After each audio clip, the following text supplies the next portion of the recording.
আসসালামু আলাইকুম, কেমন আছেন সবাই? আজকে আমি সবার সাথে আমি যেভাবে চিকেন রোস্ট রান্না করি সেই পদ্ধতিটা শেয়ার করছি। এখানে আমি 2টা পাকিস্তানি কক মুরগি নিয়েছি। তো মুরগি আমি প্রথমে একটু হালকা হলুদ দিয়ে আর লবণ দিয়ে মেরিনেট করে নিচ্ছি।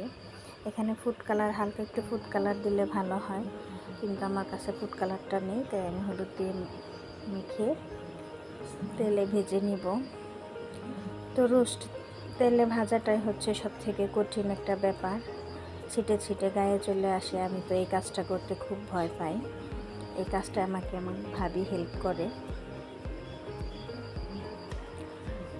মুরগিগুলো ভালোভাবে একটু হালকা ব্রাউন কালার করে ভেজে নিয়ে তারপরে উঠিয়ে নিচ্ছি। এই পর্যায়ে ভাজাটা খুব কঠিন একটা ব্যাপার হয়ে যায়। তো এরকম হালকা ব্রাউন কালার চলে আসলে তারপর উঠিয়ে নিব। এভাবে আমি সবগুলোই ভেজে নিব।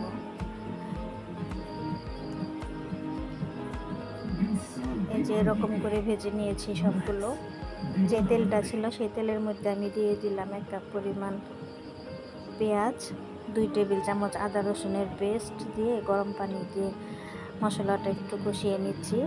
তারপর এখানে দিয়ে দিচ্ছি চীনা আর কাঠবাদাম একত্র করে আমি বেটে নিয়েছি, 1 টেবিল চামচ পরিমাণের মতো হয়েছে। দিয়ে দিচ্ছি হাফ চা চামচ লবণ আর 1 চা চামচ লাল মরিচের গুঁড়া।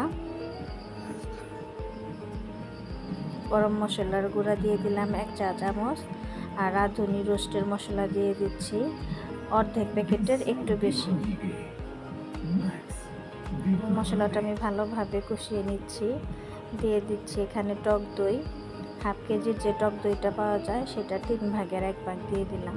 3 ভাগের 1 ভাগের একটু বেশি আর কি। 2টা তেজপাতা, 3টা এলাচ আর দারচিনি দিয়ে দিচ্ছি 2 টুকরো। দিয়ে মশলাটা ভালোভাবে কষিয়ে নিব। তেল উপরে চলে আসলে মুরগিগুলো দিয়ে দিব। একে একে সব মুরগিগুলো আমি দিয়ে দিচ্ছি। এখন মুরগিগুলো ভালোভাবে নেড়ে চেড়ে একটু কষিয়ে নিব।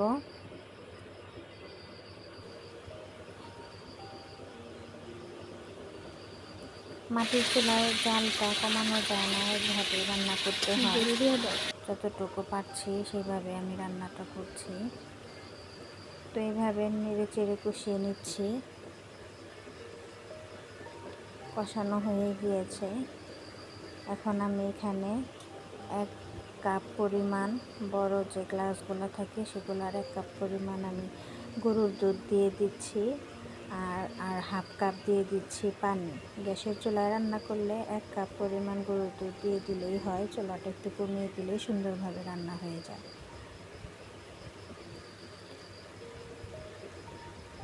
তো দিয়ে নেড়ে চেড়ে একটু আমি ঢাকনা দিয়ে ঢেকে রান্না করে নিচ্ছি।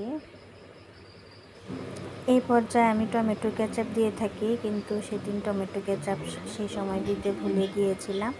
নামানোর আগে দিয়েছি, কিন্তু সেটা ভিডিও আর হয়নি। হলে তো আর কিছু লাগে না।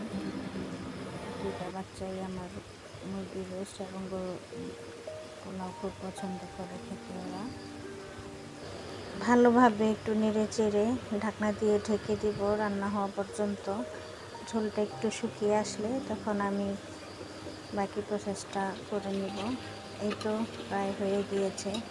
এখন আমি পেঁয়াজ বেরেস্তা করে রেখেছিলাম, সেই বেরেস্তার সাথে পেঁয়াজ বেরেস্তা দিয়ে দিচ্ছি, সাথে 1 চামচ চিনি দিয়ে দিয়েছি, 3-4টা কাঁচামরিচ দিয়ে দিলাম, মাথাটা একটু ভেঙে দিয়েছি, হালকা একটু ভেঙে নেড়ে চেড়ে দিব। তারপর দিয়ে দিচ্ছি 2 টেবিল চামচ ঘিটা দিয়ে নেড়ে চেড়ে নামিয়ে নিব। এভাবে আমি রোস্ট করে থাকি। কেমন লাগলো সবাই জানাতে পারেন কমেন্ট করে। রান্নাটা খেতেও অনেক সুস্বাদু হয়েছিল। সবাই আমাদের জন্য দোয়া করবেন। সবাই ভালো থাকবেন, সুস্থ থাকবেন। আল্লাহ হাফেজ।